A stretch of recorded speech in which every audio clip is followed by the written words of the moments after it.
Ano pinanood mo, Day?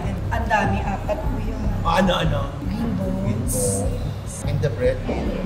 Isang Himala at Despanta. Despanta. Ano pinakamaganda para sa Green Bones. Oh, yeah. Mugto yung mata ko kanina. Sarap. More cinemas para dun sa isang Himala, saka sa Topa. Kaya katatapos lang po natin manood na The Kingdom. Tama lang naman.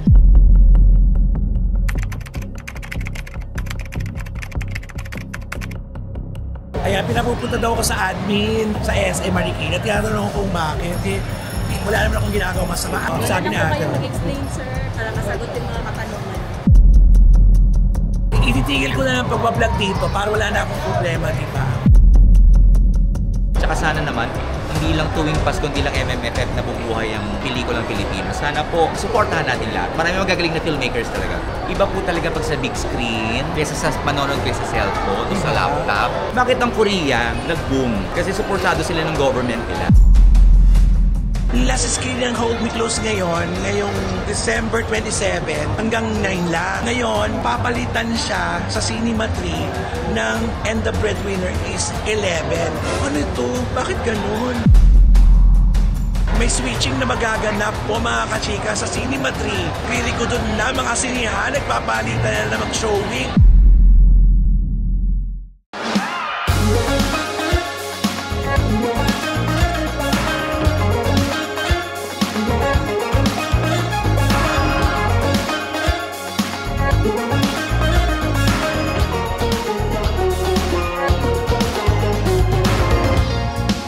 Dead ba ang nega?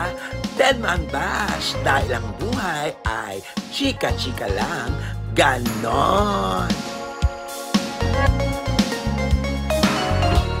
So ito na nga mga kachika, nagpunta po ako dito sa SM Marikina na kung saan pupuntahan po natin ng mga sinihan kung ano po mga pelikulang dinudubog. Pangalawang araw po natin ng pag-iikot kasi yung unang araw po ay wala pong masyadong nakapila, walang masyadong nanood. Ngayon, subukan po natin ikatlong araw ng kanilang showing ng mga Metro Manila Film Festival. Kaya po, samahan po ninyo ako kung alin po ang pinipilahan sa kanila ngayong araw na ito dito sa SM Marikina. Tara, let's go!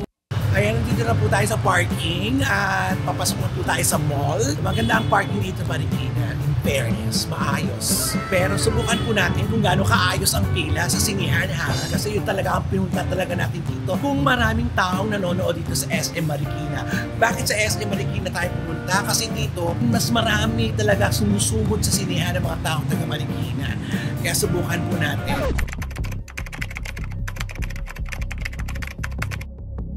Kaya pinapupunta daw ako sa admin sa SM Marikina. Tinatanong ko kung bakit. Wala naman akong ginagawa masama. At ito pa ang napagkaalaman ko, iba-iba ang presyo ng bawat mall ng pelikula mga pinapalabas. Dito 400 ang pelikula. Sa iba 420. Iba-iba. Sabi ni Wala na po Ate. kayo mag-explain, sir, para masagot yung mga katanungan. Nasaan natin? Saan nakupunta? Sa mayan ng food court, tapos kaliwa ng kayo. Subukan natin makipag-usap. Tanong natin kung anong kadahilanan. Sige, salamat natin. Ititigil ko na ng pagbablog dito para wala na akong problema, di ba? Maraming salamat, ate. Itigilan natin ang ating pagbablog dito sa SM Marikina dahil sinisita tayo. Aloka! Ipopromote nga natin ang mga pelikulang pinalalabas ngayon. Pero dahil pinagbawal tayo, then man na lang muna. Di ba? Ganon. Hindi ko mag-gets pag camera bawal, pero pag telepono, pwedeng mag-vlog. May makakasagot kaya sa akin bakit bawal pag camera. Pagdala ko lang na action nga, maliit na lang. Paano? Ano ba talaga ate? Anyway, respetuhin natin ang kanilang desisyon. Basta kakaunti po ang nakapila dito sa SM Marikina. Kaya lilipat na lang tayo, ganon. Pag ayaw nila dito sa akin, lumipat, diba? Ano pa ba? Lilipat po tayo ng mall, tingnan po natin kung saan po tayo makakarating. So eto na nga, lumabas na tayo. Napakasandaling oras sa atin sa loob kasi nga sinet na tayo ng guard na bawal daw mag-video. Pero pag telepono ang gagamitin mo, pwede. Pero pag ganito, hindi pwede. Sa palagay nyo, bakit kaya nila pinagbabawal? Wala naman tayong ginagawang masama. Unang-una, tinutulungan natin i-promote ang mga pelikulang pinapalabas sa mga sinihan nila, di ba? Yun lang naman ang atin. Wala naman tayong sisiraan. kung ano lang naman yung nasa video, hindi naman ang ating ipapakita sa inyo, di ba? Pero ganun pa man, palabas na po tayo, babalik na po tayo sa parking at lilipat po tayo ng ibang mall. Kaya tingnan niyo po kung saan po tayo pupuntang mall. Bahala na talaga. Tapos sana matapos ko talaga ang video ito. Hindi yung ulan, pinalis naman tayo. Ano ba talaga, ate?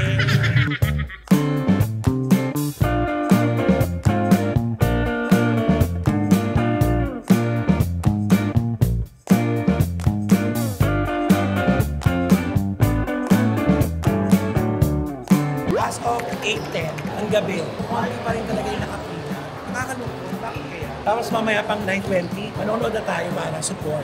Kaya katatapos lang po natin manood ng The Kingdom. Tama lang naman. Hindi siya pang bata kasi hindi mo siya maiintindihan kung bata ka manood.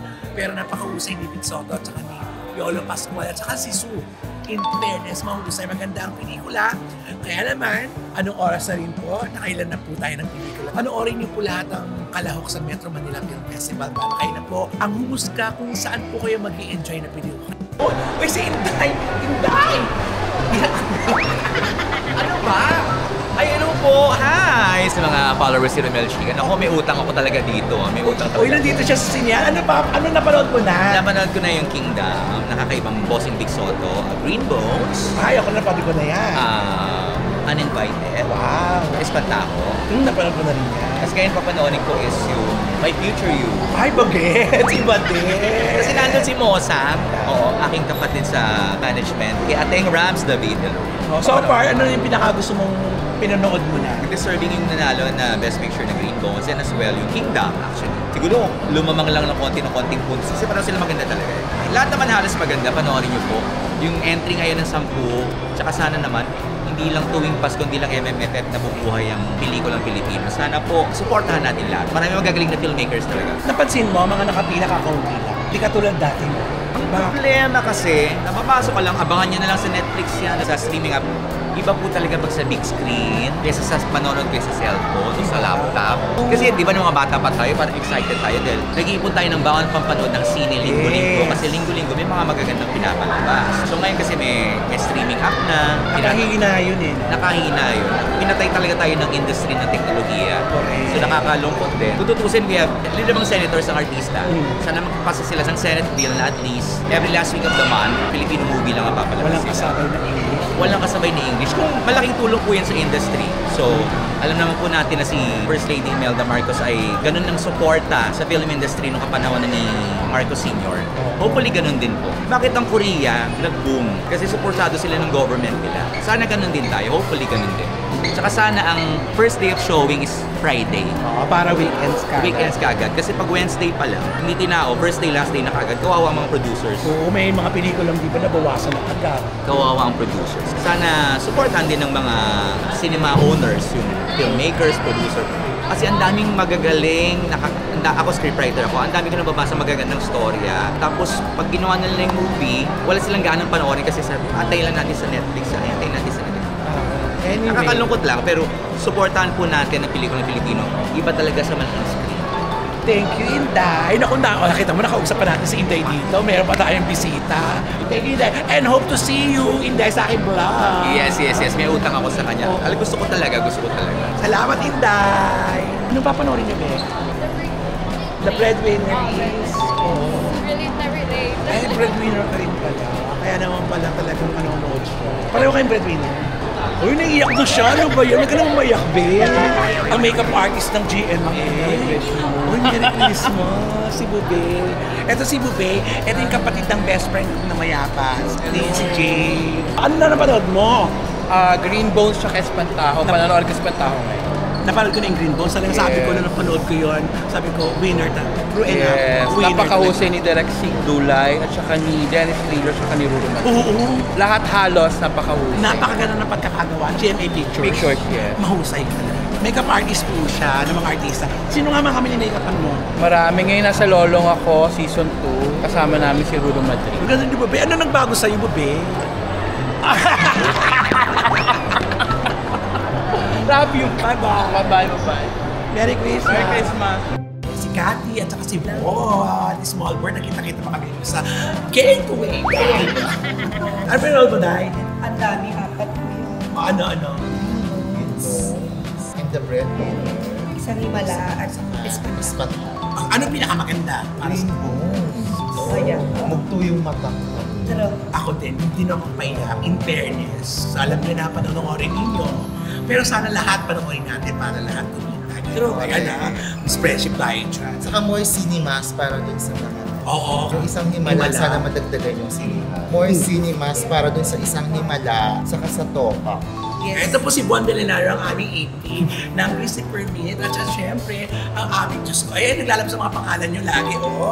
Nakalalabas ko lang sa movie ng Espentaho. Diyos ko, saan ako mag-review? Ito, pinuntahan ko rin ang Takiliera. Takiliera talaga ang bigyan ng ticket.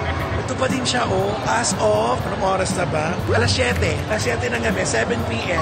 Dito sa Trinoma. Pailan-ilan ng tao. So, tingnan natin kung dadami pa ang tao. Antay-antay lang po natin, ganon. This time, supportahan po natin isang himala ni Direk Pepe Joke. No? Panoorin natin yan ako. Mukhang promising din yon. At supportahan natin mga pelikulang Pilipino. Isang himala! Pabalik-balik na ako. Total, nandito na rin lang naman ako. Sayang ang oras, di ba? Yung isang himala ng oras. Ben, ayan na. Nandito naman ako. Di ba suki-suki ako? Alas 9 pa. Uninvited na mamaya pa din yung 8:05. Pwede siguro ako sa 8:05. Sige. Panonoorin natin ang Uninvited. So, eto na. Nakabili na tayo ng ticket ng Uninvited. Wala tayong sasayangin na oras pag nandito tayo sa mall. Kung ano yung available na sine, pasukin natin ang pasukin. Ganon. Kaway-kaway naman kayo dyan mga besh. Oh, ayan, oh, diba? Happy sila, oh. Gumagabi na pero hindi pa rin dumadagdag ang tao, girl. Ayan, Uninvited. Ganon. Naragdag daw dito sa Trinoma. Latest po ito, ngayon ng 7 p.m. Pagdadagdag ng The Breadwinner is kay Vice Ganda. Ayun, idinagdag dito sa Trinoma. Anong cinema yan, kuya? Cinema 3. Sa Cinema 3, papasok na ang The Breadwinner is. Pero kanina wala pa. 2 araw nang wala dito. Pero ngayon, as of 7 p.m., dinagdag na ang And The Breadwinner is. Di ba, kuya? Yes. Mamayang gabi ang walang screening na dito sa Trinoma, 11 p.m. Tingnan natin kung nandito pa tayo. Pasukin natin dito. Last screen ng Hold Me Close ngayong December 27 hanggang 9 lang. Ngayon, papalitan siya sa Cinema 3 ng And The Breadwinner is 11. Ano ito? Bakit ganun? So alam niyo na, may switching. Ganun. Nakakaloka. May switching na magaganap po mga kachika sa Cinema 3. Ay, teka naman. So alam na this. Ganun. O Hold Me Close ang mawawala. Tapos bukas, mawawala na ang isang himala. Tatanggalin na ang isang himala dito. Papalitan na ng The Breadwinner is, ay, Diyos ko, naglilikodan na mga sinihan. Nagpapalitan na namang showing. So abangan po natin kung ano pang mapapalitan. Ganon. Kaya naman sa akin vlog, Dead Mang Nega, Dead Mang Bash, dahil ang buhay ay chika-chika lang. Ganon!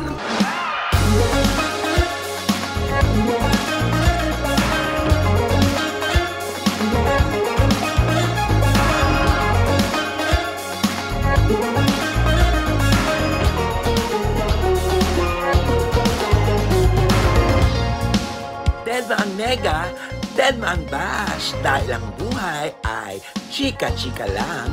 Ganon!